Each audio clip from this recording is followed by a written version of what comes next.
Hi good morning. आज जो हम पाठ करने वाले हैं वो चौथा पाठ है। पाठ का नाम है आदर्श बदला। और इस जो नारायण जी हैं इस कहानी के लेखक हैं। अब जैसे कि यहाँ नाम दिया गया है आदर्श बदला। अब सुदर्शन जी ने आदर्श बदला, अब क्या लगता है भाई आदर्श बदला क्या हो सकता है? बदला लेना मतलब अपने प्रतिशोध लेना। किसी ने आपका बुरा किया है, किसी ने आपका कुछ जो भी किया है उसका बदला लेना ही क्या होता है? बदला क्या है? दिल की जो आपकी भड़ास है उस भड़ास को बाहर निकालने की जो कला है उसे हम बदला कहते हैं। लेकिन यहाँ शब्द का प्रयोग किया गया है आदर्श बदला। आदर्श बदला ये होता है कि सामने वाले से आप बदला तो लो, लेकिन उस बदले की भावना के पीछे उसे कुछ लेसन, कुछ पाठ सिखा के जाओ। जैसे कि उदाहरण के तौर पे मैं कहूँ कि मैं कक्षा में पहुँचा, बहुत गुस्से में हूँ, मैं बाहर से गुस्से में, बच्चों को आके चिल्ला रहा, ब्ला ब्ला ब्ला, बहुत कुछ बोला मैंने। लेकिन बच्चे खड़े होकर बोलते हैं सॉरी सर। मतलब बच्चों को बुरा तो लग रहा है मैं चिल्ला रहा हूँ, लेकिन बच्चों ने क्या किया, मुझे सॉरी बोलकर ठंडा कर दिया। मतलब बच्चे कहना चाहते थे कि सर हमने गलती की है, आपकी गलती है, हमारी गलती, गलती तो गलती है, जान से थोड़ी मार देंगे। तो क्या हुआ, सामने वालों को प्यार से चुप कराना, ये क्या होता है, अपना बदला भी पूरा हो जाए और सामने वाला चुप भी बैठ जाए। उसे हम क्या कहते हैं?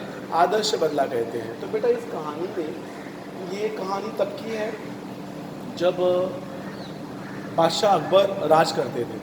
और अकबर के राज्य में अलग अलग उनके 12 किस्म के लोग थे जो उनको मदद करते थे। उसमें भी लिटरेचर, संगीत में भी, जैसे कि तानसेन का नाम आपने सुना होगा। तानसेन ये अकबर के राज्य का सबसे महान कलाकार था। यहाँ लेखक ने ये भी बताया है जिस दिन कलाकार को अपनी कला पर जब घमंड हो जाता है, तो घमंड क्या कहते हैं ना, कभी किसी की ज़्यादा दिन नहीं टिकता है। घमंड क्या होता है? जैसे घमंड और गर्व में दो चीज़ें अंतर है। जैसे मैं कहता हूँ कि गर्व है मुझे कि मैं बहुत अच्छा काम कर रहा हूँ, लेकिन जिस दिन मेरा ये गर्व ये सोचने लगे कि जो काम मैं कर रहा हूँ वो काम कोई नहीं कर सकता, वो क्या बन जाएगा? घमंड बन जाएगा। तो यहाँ लेखक ने वही कहा है कि घमंड, कलाकार जो होता है उसे कभी भी घमंड नहीं करना चाहिए उसकी कला पर। जिस दिन वो घमंड करता है वो कला क्या होती है? सत्यानाश, सर्वनाश हो जाती है। तो यहाँ जो हमारे तानसेन है, तानसेन को भी घमंड था अपनी कला पर। और वो आगरा में एक में गायक ऐसे थे कि बाबा उनके ऐसा कोई गाता ही नहीं था। तो बादशाह उनके ऊपर बहुत खुश थे। तो तानसेन ने नियम बना दिया था कि आगरा की सीमा में कोई भी गाना नहीं गा सकता है, और जो गाना गाएगा तो सबसे पहले उसे तानसेन के साथ स्पर्धा करनी पड़ेगी। और स्पर्धा में जो हारेगा उसे क्या होगा? मौत की सज़ा सुनाई जाएगी। अभी ठीक है। अब तानसेन की चल रही थी। एक दिन क्या हुआ कि बड़े सवेरे ही, बारिश का मौसम था, 12 घंटे के बाद बारिश रुकी थी, सूरज की रोशनी यहाँ वहाँ फैल रही थी। वहीं क्या हुआ, साधुओं का एक झुंड आगरा पहुंचा। अब साधु थे, वो माया मोह से परे थे, दुनिया को छोड़ चुके हैं, सब गाना गा रहे थे। गाना कोई बाबा वो प्रोफेशनल सिंगर तो थे नहीं, प्रज्ञात गायक तो थे नहीं। गाना क्या है, कोई ऊंची आवाज़ में गाता तो कोई नीची आवाज़ में गाता, गाना सब गा रहे थे। और गाने के बोल क्या थे? मनवा तू बड़ा मूर्ख है रे, सुमरन सुमरन करे भगवान। मतलब भगवान का नाम लो, यदि भगवान का नाम नहीं लोगे तो आप सत्यानाश हो जाओगे। अब गाना गाते गाते भाई वो पहुँचे, तो वहाँ से क्या हुआ, सैनिक आके धमक गए। सैनिकों ने साधुओं को हथकड़ी पहनाई और राज्य में लेके गए। बोला कि ये लोग वहाँ गाना गा रहे थे। तो तानसेन खड़ा हुआ। तानसेन ने कहा पता है ना आगरा में गाना गाने की क्या सज़ा है? तो बोला हम तो साधु हैं, हमें क्या पता। बोले कुछ नहीं, उन्होंने गाना नहीं, आप मेरे साथ स्पर्धा करो, नहीं तो तुम्हें मौत की सज़ा सुनाई जाएगी। अब हाहाकार हो गया। जितने साधु थे बेचारे, वो गायक तो थे नहीं, सबको फांसी की सज़ा सुनाई दी गई। अब फांसी की सज़ा देने के बाद वहाँ उस झुंड में, उस ग्रुप में एक 10 साल का बच्चा था। उस बच्चे को छोड़ दिया गया। बच्चा बेचारा रोता हुआ आगरा से बाहर चला गया, जंगल में अपनी कुटिया में चला गया। और वो सिसक के रो रहा था, वो अकेले ही बोल रहा था, हे भगवान, आगरा के नाम तो क्या महान नाम है, आगरा का नाम तो बहुत ऊंचा है, लेकिन आगरा ने मेरे पिताजी को छीन लिया मुझसे। उस झुंड में उस लड़का भी था, उसके पिताजी भी थे। पिताजी को क्या हुआ था कि तानसेन ने उसे क्या दी थी? फांसी की सज़ा सुना दी थी। और वो रो रहा है कि अब मुझे सच्चा कहानियाँ कौन सुनाएगा, मुझे अच्छा रास्ता कौन बताएगा, अब मेरा क्या होगा। बेचारा चुपचाप रोए जा रहा है, आप कोसे जा रहा है कि मैं ये कैसे करूँ, मैं कैसे बदला लूँगा ऐसे। अब रो रहा है, तो उसने अचानक आवाज़ सुनी खटाव। खटाव मतलब लकड़ी के चप्पल जो होते हैं। अब क्या हुआ, वो एक साधु महाराज आके वहाँ खड़े हुए और कहा कि बेटा तो क्यों रो रहा है। बोलता है कि महाराज मेरी दुनिया उजड़ गई, मेरे पिताजी को तानसेन ने फांसी की सज़ा सुना दी, अब मैं कहाँ जाऊँ, क्या होगा मेरा, मुझे कौन देखेगा। साधु बाबा ने उसे गले से लगा लिया, बोला बेटा तू रो मत। तो बोलता है कि अब रो रहा है, तो अब साधु महाराज को उसके आंसू देखे नहीं गए। वो तानसेन को कोस रहा है, बोले ठीक है तुझे मैं तेरा बदला लेने की एक कला सिखाऊंगा। अब क्या हुआ, ये बात सुनते ही लड़का चौंक गया, लड़का खुश हुआ, उछलने लगा, बोलता कि मैं अपने बाप का बदला जरूर लूँगा।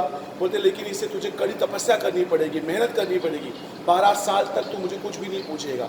ठीक है, लड़के ने हाथ जोड़ा और कहा कि बाबा आप जो करवाओगे मैं करूँगा, और मुझे सिर्फ और सिर्फ अपने बाप के क्या करना, मौत का बदला लेना है बस तानसेन से। अब ठीक है भाई, धीरे धीरे समय बीतते चला गया, 12 साल बीत गए। 12 साल बीतने के बाद जो ये 10 साल का लड़का था, ये क्या हो गया, नौजवान खड़ा हुआ, चेहरे में इतनी खूबसूरती, चेहरे पे ऐसा नूर था उसके कि बस माशाल्लाह इतना नूर था कि कहने लायक नहीं। और ये लड़का कौन था, वो 10 साल का लड़का था, आज जवान हो गया।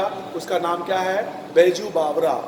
और माशाल्लाह इतना अच्छा गाता था, इतना अच्छा गाता था कि जब वो गाता था तो ईंट पिघल जाती थी। पंछी का प्राणी वहीं के वहीं रुक जाते थे, प्राणी उसके पास आकर गाना सुनने लगते थे। तो प्राणियों और पंछियों की बात बता रहा हूँ, इंसान की बात तो छोड़ दो, इंसान तो चुपचाप मंत्रमुग्ध हो जाते, उसके पीछे पागल हो जाते। उसकी आवाज़ सुनते ही सब लोग झूमने लगते, मतलब इतनी खूबसूरत उसकी आवाज़। अब क्या हुआ कि भैया उसकी शिक्षा पूरी हुई, वो दिन भी आ गया, गुरु से अब विदा लेनी थी। गुरु के सामने बैजू बावरा हाथ जोड़ के खड़ा हो गया और कहा कि गुरुदेव आपने मुझे बहुत कुछ सिखा दिया, अब मुझे आज्ञा दो। अब गुरु ही था, गुरु ने बैजू बावरा को कहा देख बेटा तू पहले मुझे वचन दे। और बैजू बावरा ने बिना सोचे वचन दे दिया, बोला हाँ मैंने आपको वचन दिया। वो तो बोलो महाराज आपको क्या चाहिए।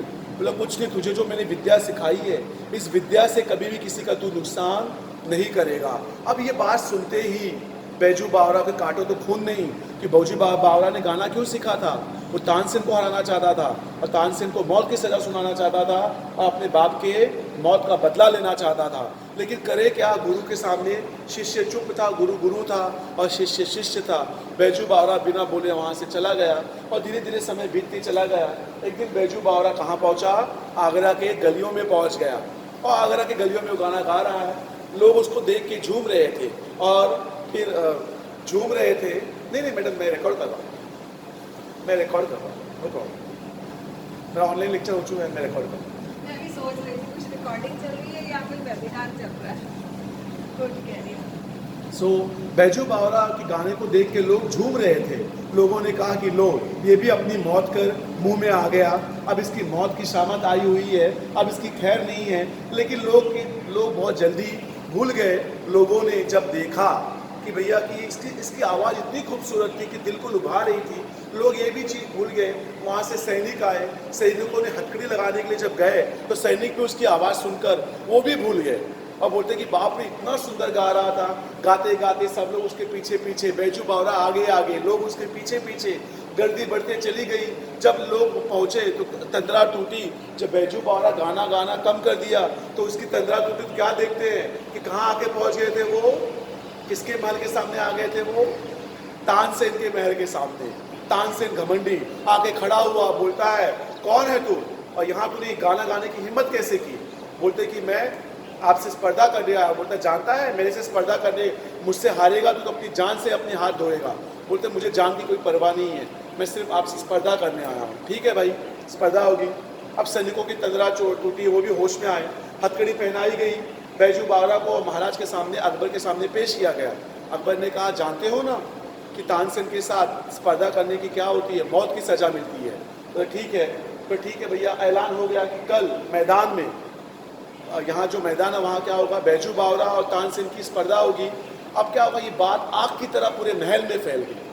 धीरे धीरे कहते हैं ना कि एग्जाम्पल कि बच्चे को बोला जाए कि घर के अंदर मिठाई रखी है, सुबह दूंगा, तो बच्चा बार बार जाकर सुबह बार रात को उठ के देखता है कि मिठाई कब मिलेगी। वैसे ही हालत क्या हो गई थी, फिर गांव के लोगों की हो गई थी। लोगों का वो दिन आ गया था कि अब मज़ा आएगा, क्या बोलते हैं, शेर को सवा शेर मिला हुआ है। लोगों की आंखों में नींद नहीं थी। सुबह होते होते क्या हो गया, पूरा का पूरा बगीचा भर गया, पूरा महल भर गया, लोगों की गर्दी गर्दी हो गई। लोग सुनना चाहते थे, उस नवयुवक को देखना चाहते कि आज क्या होगा, आज तानसेन का क्या होगा। अब जब तानसेन घमंडी था ही, तानसेन आया, बैजू बावरा को बहुत सारे संगीत के सवाल पूछे और बैजू बावरा ने सारे के सारे सटीक उत्तर दिए, परफेक्ट आंसर दिए। अब क्या हुआ, गाने पे आ गए।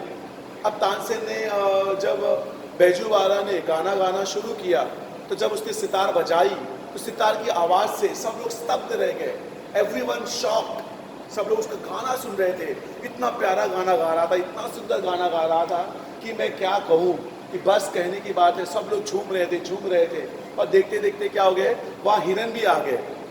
और बैजू बावरा ने हिरन को देखते ही अपने गले की मालाओं को निकाला और हिरनों के गले में डाल दिया। जैसे ही मालाएं हिरन के गले में पड़ी, हिरन चौंक गए और वहाँ से वो हिरन भाग गए और गाना रुक गया।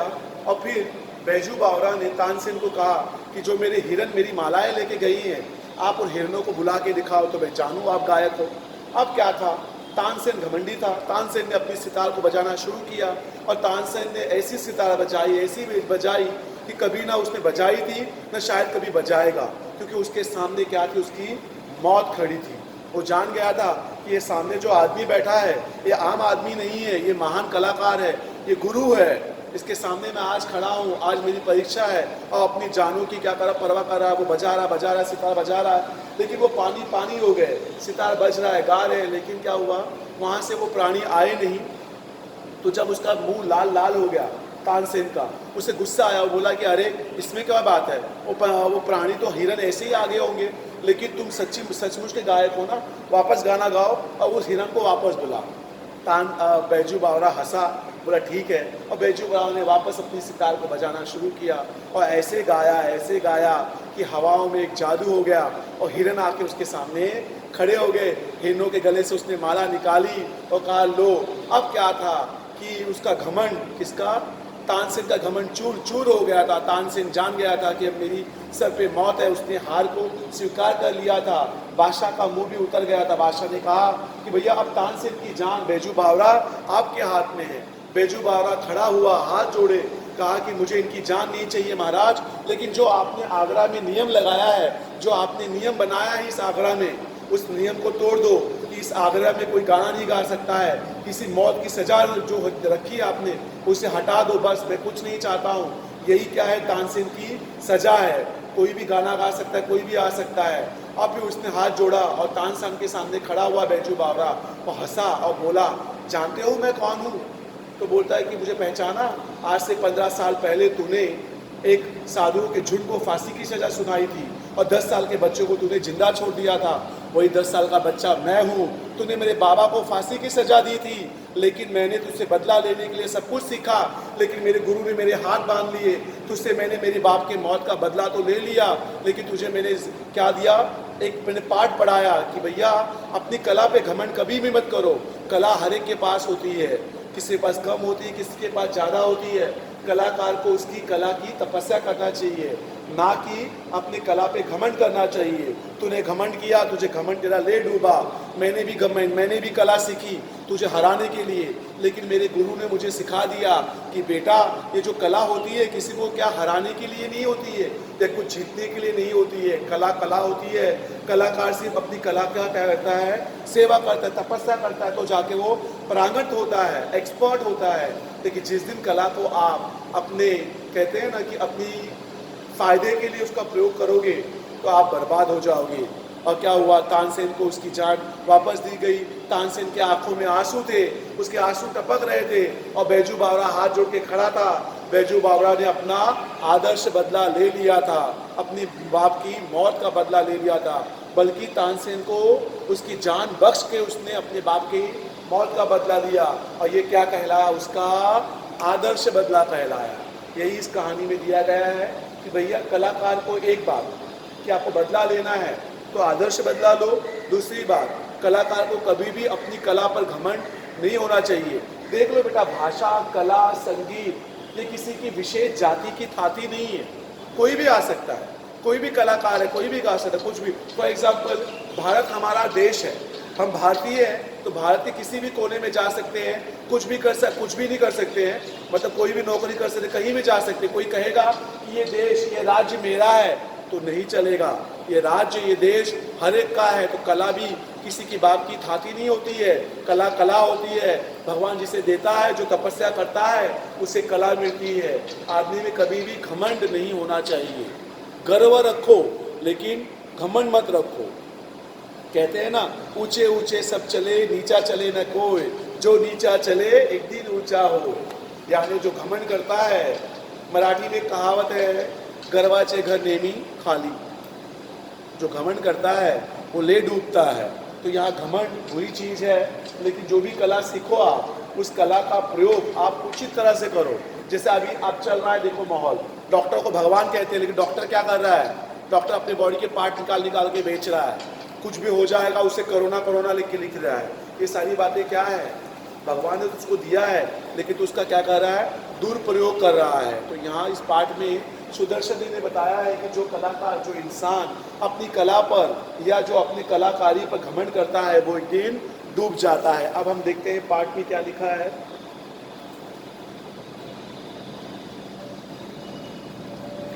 पेज नंबर 16, आदर्श बदला। लेखक परिचय। सुदर्शन जी का जन्म 29 मई 1895 को सियालकोट में हुआ। आपका वास्तविक नाम बद्रीनाथ है। विधा परिचय। कहानी भारतीय साहित्य की प्राचीन विधा है।